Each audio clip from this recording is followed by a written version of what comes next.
Sorry for a little bit of a delay. We just had to change the entire platform for today um, because we just got upgraded to a much more professional platform than what we were using before. All right. So without wasting too much time, I want to do two things today. I want to first give you guys a quick recap about what we have covered in the last podcast, which is basically the first three sections of why 90% of companies fail in their Series A. And now we're going to go to the second part this time. But before I go there, I think it's really important for me to do a very quick recap of what we covered in the last session, so that it's really easy for all of you to follow me, um, and take it from there. All right, let's get started. Uh, Let me know at any point in time if you have anything that you want to ask. Do not hesitate. I'm going to monitor my chat. So if there is anything that's going to come from the chat, I'm going to just straight away answer that question. Yeah. So go ahead and answer that. Go ahead and ask your stuff in the chat, and don't hesitate.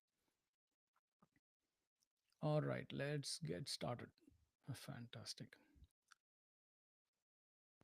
I'm going to share my screen. Give me 1 second. All right. So, um, why 90% of startups fail to secure their Series A? That's a damning statistic, isn't it? So we're going to really look at our research and look at all the questions. Like really in the first 5 minutes, we're going to cover 70% of the slides because it's a recap of what I've already done for an hour and a half a month ago. So if you really want to get a full deal, just go back and watch that video. But let's start with why 90% of startups fail to secure their Series A. Like I said, today we're going to just do brand and team, but I'm just going to run. So the top 5 reasons why startups fail is basically their inability to scale revenue, scale investor relationships, scale their product, scale their brand, or scale their team. These are one of these 5 is one of the reasons why people our founders are not able to secure their Series A funding. We spent a lot of time on the key metrics that investors really care about, right? And we try to because it's so overwhelming when we are presented with hundreds of these RARR, NRR, churn, net new LTV, CAC. There are too many of them. So we wanted a framework to capture all of these key metrics. So we came up with three things: repeatability, scalability, and profitability, and put all the key metrics into one of these three things, so that there is a perspective in the founder's mind. Is the investor worried about repeatability? Is the investor worried about profitability? So there is a very clear perspective on what the investor really want, and we are able to go through that in a minute, right? And then of course, please feel free to ask any questions at any point in time. Really quick intro. We have assumed a very simple. Real life is obviously going to be very different from this. Typically $100,000 pre-seed round, you might have a multiple family and friends pre-seed rounds, maybe $300,000, $500,000, 5 rounds of pre-seed. Reality is very different, but just for simplicity, we have taken a 100K pre-seed, $1 million seed, and a $10 million Series A, just so that it's clean and easy. What are you chasing? In your pre-seed, you're chasing problem solution fit. You're really trying to figure out, are you really trying to solve a problem, right? In your seed, once you have your seed, you got to hit your product market fit. If you don't get your product market fit, uh, there's no founder, unless you're really in some kind of a deep tech or some health tech and you just invented a new drug. If you haven't got your product market fit, you're not getting your Series A, period, right? And what are you really trying to do in your Series A? You're searching for scale. The word in Series A, even pre-Series A, is basically scale, right? So learn these three things. You're chasing for problem solution fit and pre-seed. You're chasing for product market fit, and the only thing that you're chasing in Series A is scale. Now, why is there is a chasm, right? Obviously, I have exploded the chasm between seed and Series A. Um, why 90% fail to cross this chasm, right? And again, I've already said the 5 main reasons are revenue, investors, product, brand, and team.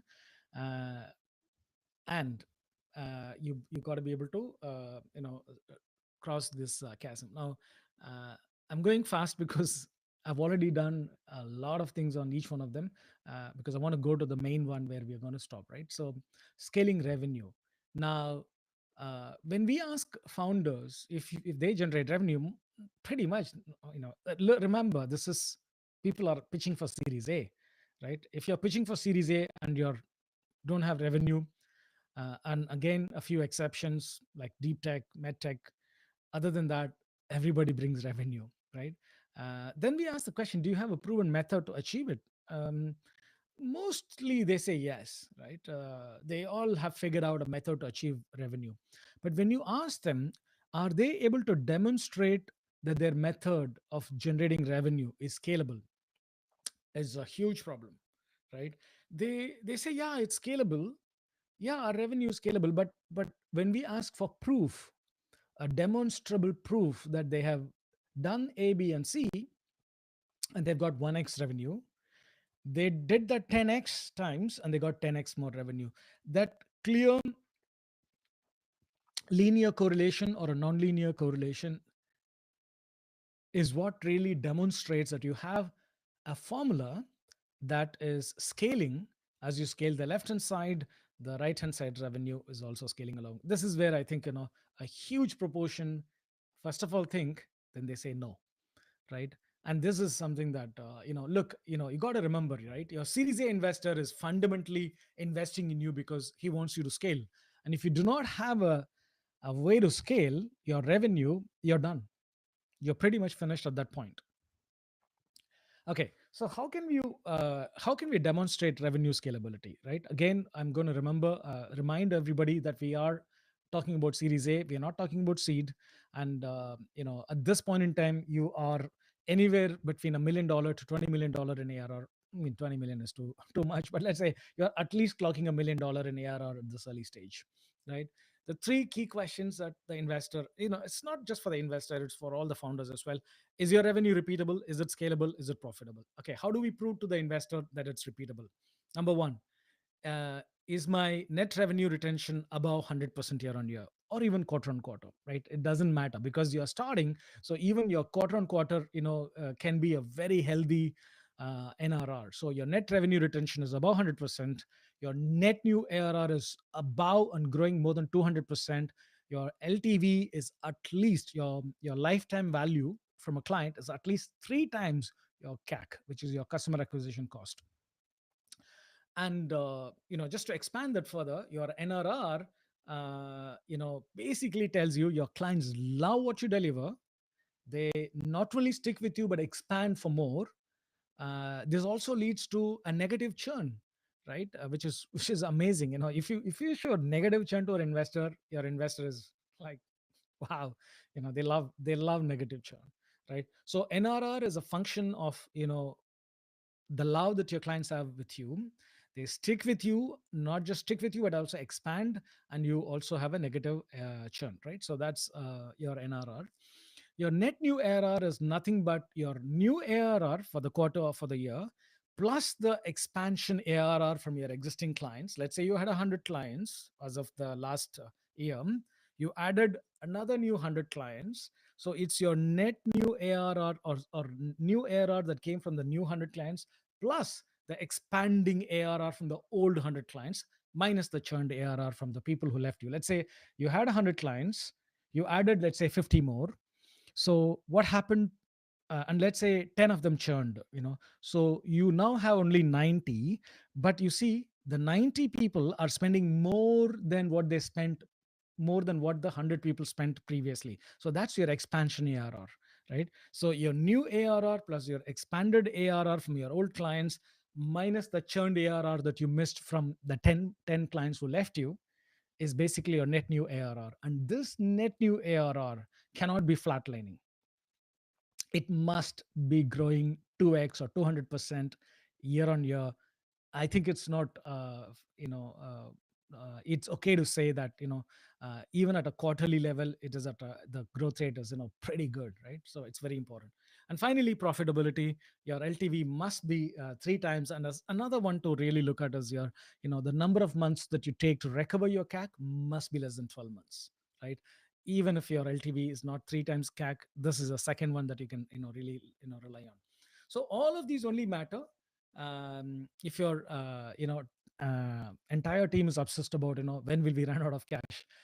This is just a slight digression. I'm not going to cover this, too much, but just a small piece of advice. I don't know why people give this advice, but they almost say, yeah, you must start raising 3 months before you run out of cash. This is a completely wrong thing to say. You must start to raise for your Series A over the entire journey of the 24 months that you have between seed and Series A, typically 24 months, right? So I would say every single day after you have secured your seed, you must have a team or yourself or somebody focused on, your Series A every single day, every single minute. You cannot afford to do that only on the last 3 months. All right, that's end of scaling revenue. Now let's go to scaling investor relationships. Same three questions. Are you connecting with Series A investors? Yeah, yeah, yeah, we do that all the time. Do you have a proven method to connect with them? Yeah, we do.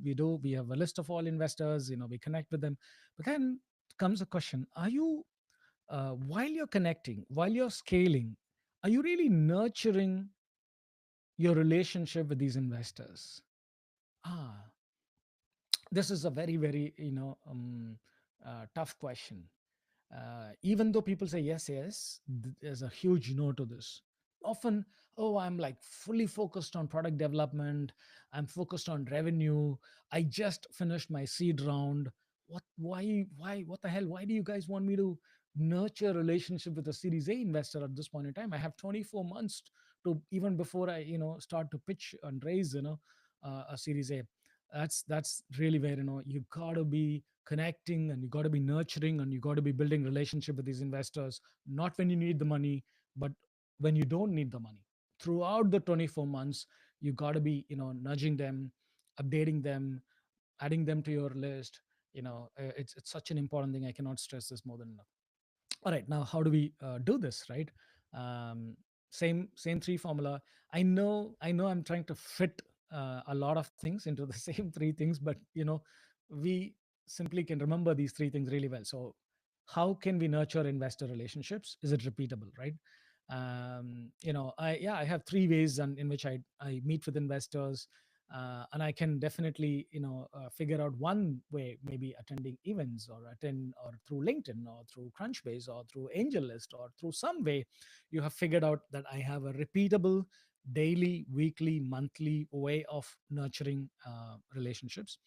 uh, and then, is it scalable? Are you doing it with 5 guys or 50 guys or 500 people? Like, look, there is no, especially in Series A, you don't need to do with 500, right? You probably need to do with much less people, but it doesn't matter. Have you scaled it, right?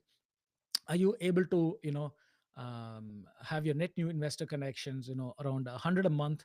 And then, the reason why we have a high connection rate is because, look, even if you connect with 100 investors, you will end up nurturing, mm, and again, it's a bilateral conversation, right? Probably five. So, mm, less than 5% of investors are going to be in a relationship with you, even if you manage to connect with 100. Remember that, right? And is that nurturing profitable, right? Now, I think my way of looking at profitability from investor relationship is, are they giving you feedback? Are they engaging with you publicly and privately? And that's like, that's the, not when you go and ask them for money. This is, even when they say, hey, when are you planning to raise? I say, no, I'm not planning to raise at all for the next 24 months. And I'm going to simply, I just wanted to build a relationship. I want you to follow us.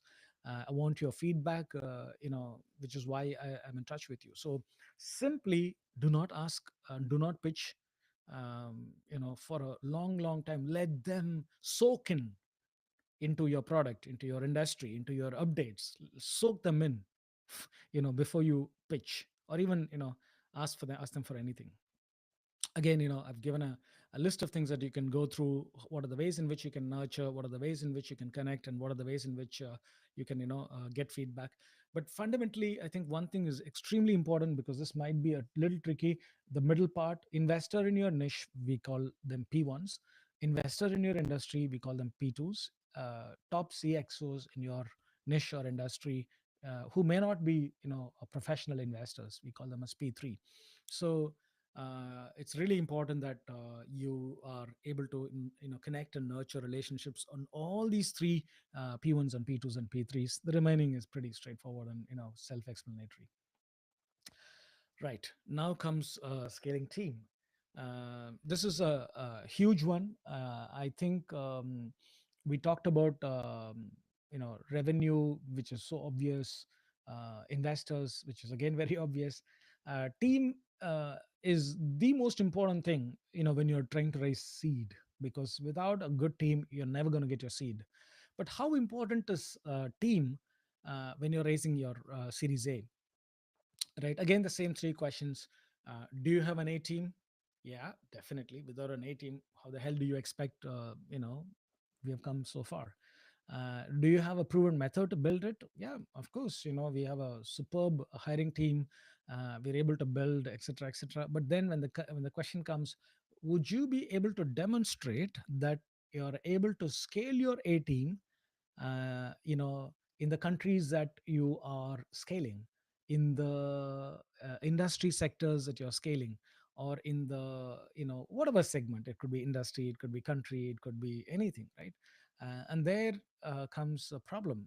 Again, it's not whether you can prove it, it's whether you can demonstrate that you have built something that scales. That's it. It's you don't have to have 100 people, right? But you just should be able to demonstrate that you have a scalable engine to build your team, if you need to scale from 10 to 100 to 1,000, because that is a non-linear scale in a very, very fast time period. Right. Now, how can we demonstrate this? How can we demonstrate, scaling teams? Again, most, I mean, this is just, how many we are hiring. Again, it's not, these are not set in stone. You could be hiring 10, you could be hiring 100. But I'm assuming this is just before your Series A, so you're not going to go do some crazy numbers. You are doing anywhere between 1 to 10. um, the same three questions. Are you able to demonstrate that you're able to scale your team? Is it repeatable? Is it scalable? Is it profitable? Let's look at each one of them. All right, we tried three different hiring methods, and we have one that works every time, right? Yeah, I get it. Just show me what that method is. I wanted to, have a look at that. So that's repeatable. We have a net new sales team growing, two per month. Again, this magic number of two per month, especially for sales team, is extremely critical. You always hire in pairs. I don't want to go into the wisdom of that. Just look it up. And whether you're, whether is it profitable, right? Now, ARR per FTE around 100K is like a long shot. You're never going to be at this number, especially when you're just, finishing up your seed and, looking for your thing. But you must be able to show a pathway to an ARR per FTE, around $100,000, right? And again, I have given some broad measurements in terms of, who are the people typically that we hire, during the first period, just ending your seed and just starting into your Series A. Your AEs, your SEs, your CSMs, I think, these are the most important people that typically, get hired at that time. And, you're able to demonstrate that you're able to scale your AEs, scale your sales engineers and customer success managers. And similarly, hiring in pairs, we talked about it. And then this is also extremely important, right? Like, often onboarding is a forgotten art. In they just, startups are always very chaotic, so they think, yeah, it's okay. But I think we've just made a point that founders must spend enough time onboarding and building an onboarding playbook, because this is a true test of a founder. Until that point in time, a founder has been a salesperson, has been the marketing person, has been the closer, pitcher, has been the customer support executive, right? But the founder's ability to onboard, to basically recruit, hire, onboard, and train, whether it's the sales team or the AEs or CSMs, is extremely important in order for this thing to scale. And we should be able to showcase this in a very interesting way to our investors, during a pitch. Then comes profitability. Again, we talked about that, the 100K mark, but also, we have given a guideline in terms of, what is the best way to incentivize growth. A 50-50 split for AEs, and a 60-40 for SEs, and a 75-25 for CSMs. Again, you know broad brush numbers, take it with a pinch of salt, but these are the things that we felt a lot of founders are uh, finding it difficult. All those numbers, should it be 50% growth, net new ARR, should it be 200%, 100%, what is good, right? So we've tried to give a precise prescriptive approach, just so that you have something to work with, right? So hope that really helps you to make your pitch a lot more specific, and point blank, laser targeted, right? Um, so uh, how what about demonstrating product market fit? I think this is definitely something that you would do, you would have done, but it's always great to revisit this, when you're at a series A, because it is complete, every investor would assume that you've already done this, right? They know that your product is really, I mean, like, you your seed money is fundamentally to demonstrate, if it is to demonstrate one thing, it is to demonstrate product market fit. So every investor is hell bent on, can you now prove to me, can you demonstrate that you have found product market fit? And the biggest problem I see with a lot of founders is, there is not a very clear way to demonstrate product market fit.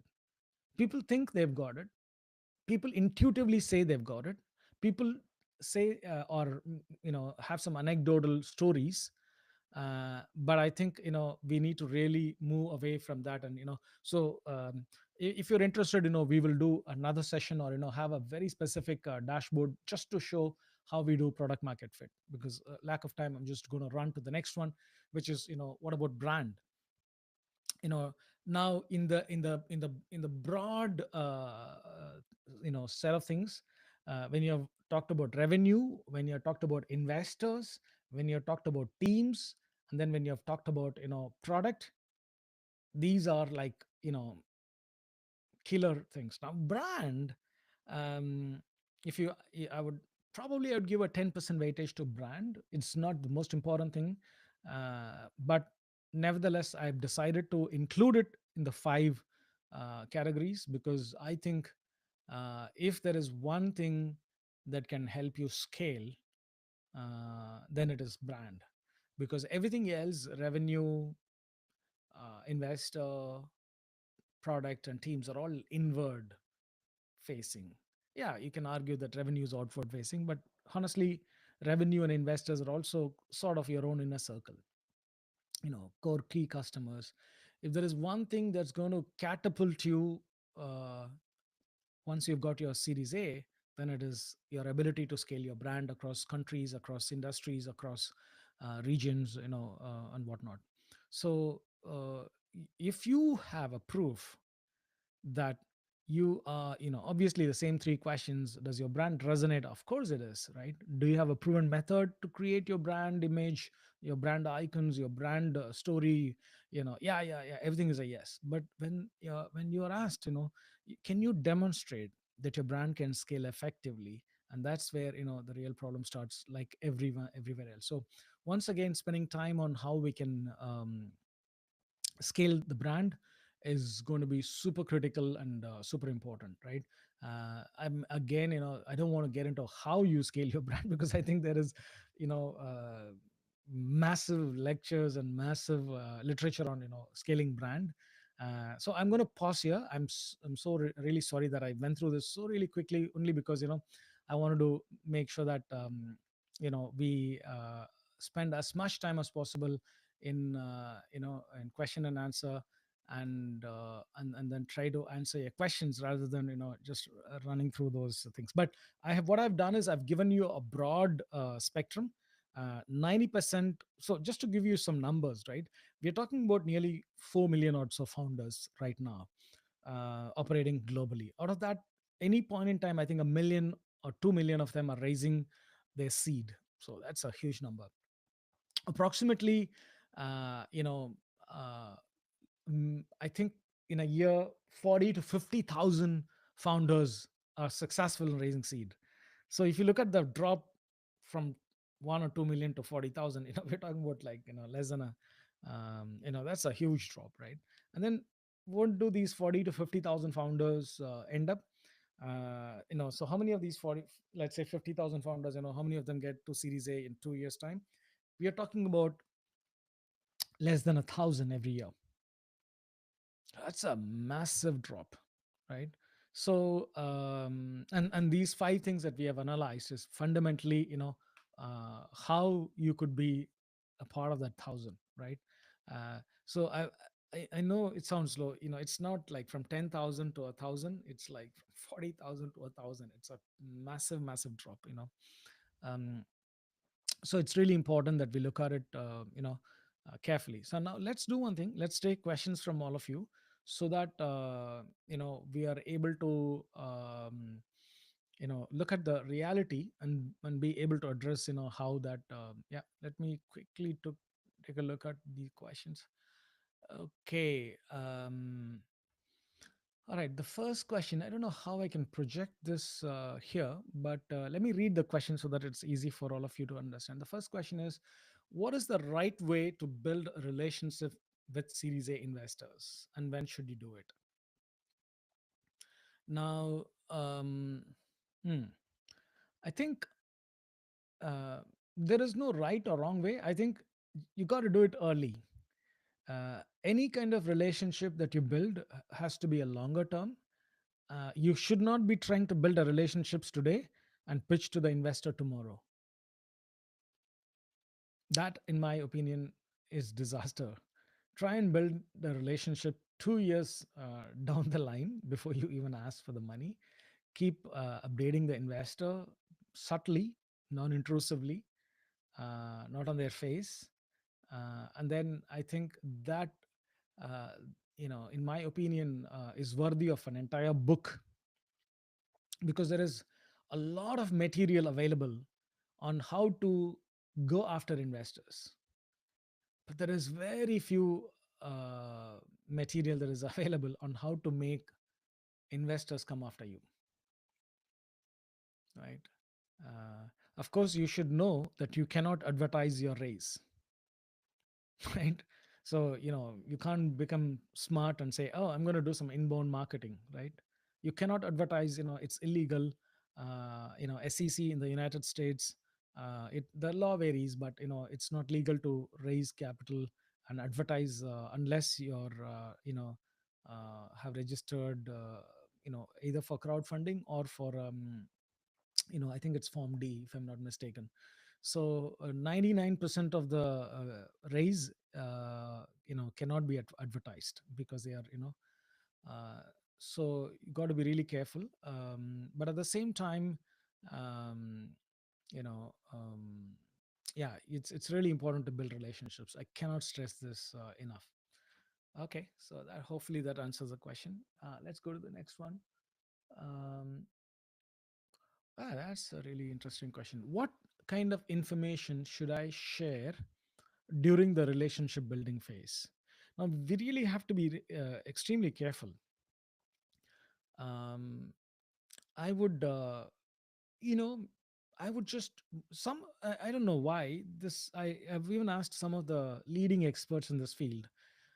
Founders are extremely scared to update their numbers or their progress in a public way, especially after seed, I guess.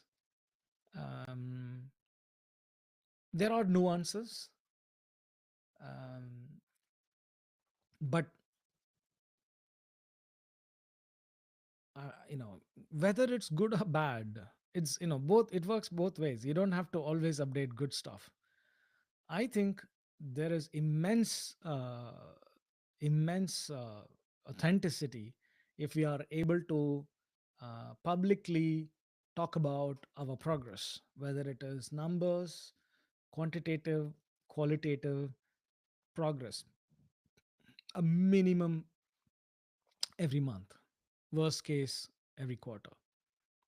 So you have 8 quarters in 2 years. So you have 8 times you can update your investors publicly and privately. But I say publicly requires a lot of courage, and we highly recommend it. It needs to be done with a lot of nuance.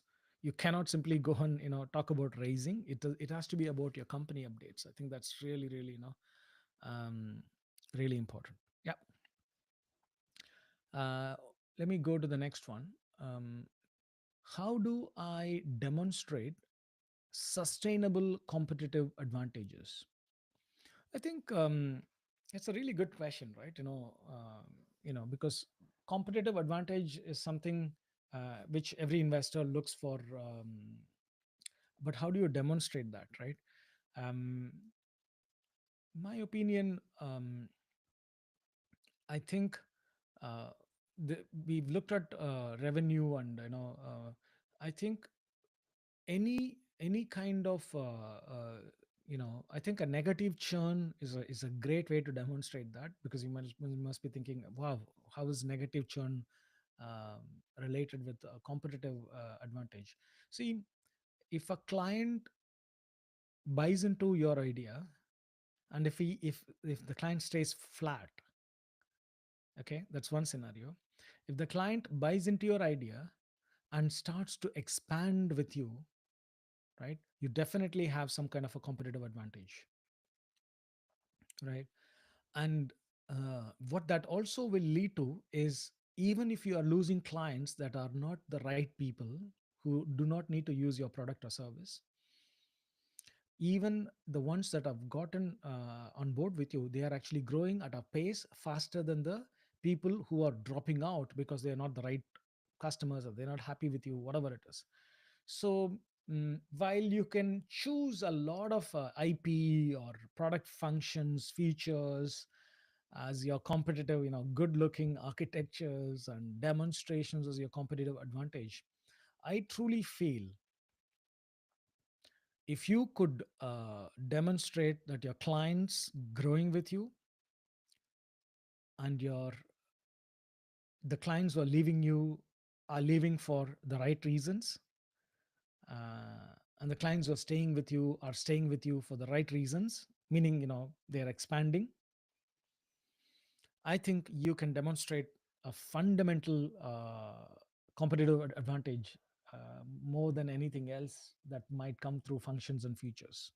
Hope that is clear. uh, what growth metrics are Series A investors expecting, and how do I make my projections believable and yet ambitious? Oh, you have to be extremely careful with your investors. You know, uh, yeah, under promise, over deliver. You don't want to uh, make ambitious. I mean, you can, show, show your market, TAM and SAM and SOM. But when you're looking at revenue projections, make it extremely tight and believable. That's really number one. But more than that, I would talk about the two metrics that I talked about. Your net new ARR is growing. If your net new ARR is flatlining, you're in trouble. Even if it doesn't grow 200%, it's okay as long as it is growing, month on month, quarter on quarter, year on year. I think that, in my view, is a single biggest thing. If you want to throw in a huge surprise, then a negative churn. Investors love a negative churn, but otherwise, I would say net new ARR. Yeah, net new ARR at 200% growth is your magic bullet. All right, let's go to the next one. what uh, what brand metrics matter at Series A? That's a really really good question. Um, I think there are three important ones. Let's look at them. How how what's your reach like? Are you in a month? Are you being looked at by a million people, like a million impressions? Uh, is let's say around 10,000 of them are engaging with you, of which let's say at least 100 are chatting with you, or chatting with your AI chatbot, or booking subscriptions, or so if you are able to have a very clear pipeline, from so which is very important. Like whenever we talk about branding, we just don't talk about impressions and engagements, and it's just not the high level stuff. It is also, are you able to bring those impressions to engagements to uh, uh, you know conversations to subscriptions, or whatever, newsletters, or whatever is your pipe. So we always look at the entire structure as opposed to uh, just the engagements or impressions, which are okay. And I don't want to miss one more important thing. Your ability to rank on the very top, both on Google as well as the chat GPTs of the world, is going to be extremely crucial these days. So I think if somebody is going to search, what are the top 10 firms, so you should be there in that list. What are the most promising startups of quantum computing? You must be there somehow. So when I talk about brand and metrics, make sure that for the most important keywords, you are in the top 10. And and today, that's not a difficult task. It is not a difficult task. I'm not saying you should be ranking for the most competitive keywords. I'm just simply saying, for the ones that really care, for the ones you've been building your startup, you must rank in the top 10. No other thing. So basically, uh, broadly, when I look at branding, it is not just impressions and engagements on social media. It is also your search engine ranking, and the traffic that comes from both social media and search engine, and other forms of branding that I have not discussed today. Okay. uh, what's the one thing that most founders get wrong when pitching for Series A? That's a really interesting question. What's the one thing that most founders get wrong when pitching for Series A? Wow. um,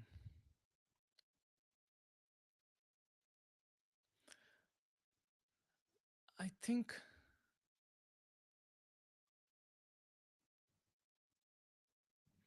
it's just the timing, because you know you can find fault. Yeah, did you is your pitch deck has all these elements, are you able to demonstrate, etc., etc. But I think the worst thing to do is to connect and pitch in 3 days. Yeah, it's not going to work. Just, you got to soak up the investors, you know subtly and indirectly. I think this technique is hugely not being leveraged. We need to master this as founders. Uh, so you connect with an investor. I mean, first of all, you got to identify the right investor, Series A investor, and when you connect with that person, he should say within a few days, "Hey, yeah, you guys are not yet ready for me," right? That that basically shows that you're connected with the right investor, because he knows that he's not going to get in at seed level, maybe you're 2 years away. But you know that, right? As soon as he says that. So don't bother him, don't disturb him, don't send your newsletters every day with no. Just do subtle updates through your social media, through your monthly or quarterly updates, um, and let the founders will come after you if what you're saying makes sense to them. Remember, they are as desperate as you are, right? So yeah, I would say time it. You got to time it, as everything in life, I say. Okay. We run out of questions. We done with all the questions. Let me just quickly check from the top to bottom. Uh,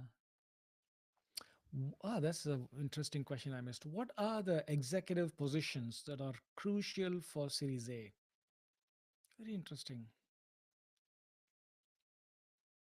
Look, I think you know you got to be careful. I wouldn't jump and start hiring chief marketing officer or chief sales officer, or when I'm raising for Series A. But I would indicate that I would hire the, let's say, director of customer service or a success manager. I would hire AEs and you know, CSMs and sales engineers. I would hire managers and directors and maybe even VPs. But I'll be really careful because one of the biggest mistakes that I've seen people do is hire chief marketing officers and chief sales officers and chief revenue officers and chief growth officers early on, and they struggle with fitment later on. So under promise, over deliver. You will know who are able to scale and who's not able to scale. You have 2 years. So I would say, be very, very careful. Look, without an executive team, you would have never got on a seed fund, right? So you have a team. It's not like you don't have your, executive team already. Without a good executive team, you're not going to get your seed anyways. So do you need to add a bunch of new executive team in order for you to get Series A? My take is uh, not really. You probably need to go one level below a VP, director, and the real engine. So you're going to be scaling. So build the scaling engine. Yeah. Uh, yeah, I mean, you could hire executives. There's nothing wrong with that. But I would want to spend in a very wise or in a very different way. That's my style. All right, let's look at the other one. Okay, what is the minimum? No, that what's the minimum growth rate? That's we have done 200% net new ARR. What's the one thing? Yeah, that's it. I think we have covered all the questions. We are straight on time. We have finished. We started a little late, but we are, absolutely bang on time. So if there are no more questions, I think thank you very much. We're going to do this every month.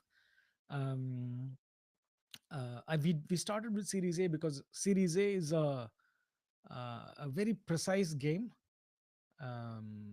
You can get it right. There are like 10,000 to 40,000 people typically in a year who are in seed. 24 months down the line, 1,000 of them get Series A. So it's a very precise game. Um, and the numbers and everything is like really clean and very, very, but we've got a lot of questions and things about uh, you know seed funding, and that's a huge Pandora's box. There is no one way to do that, in my opinion.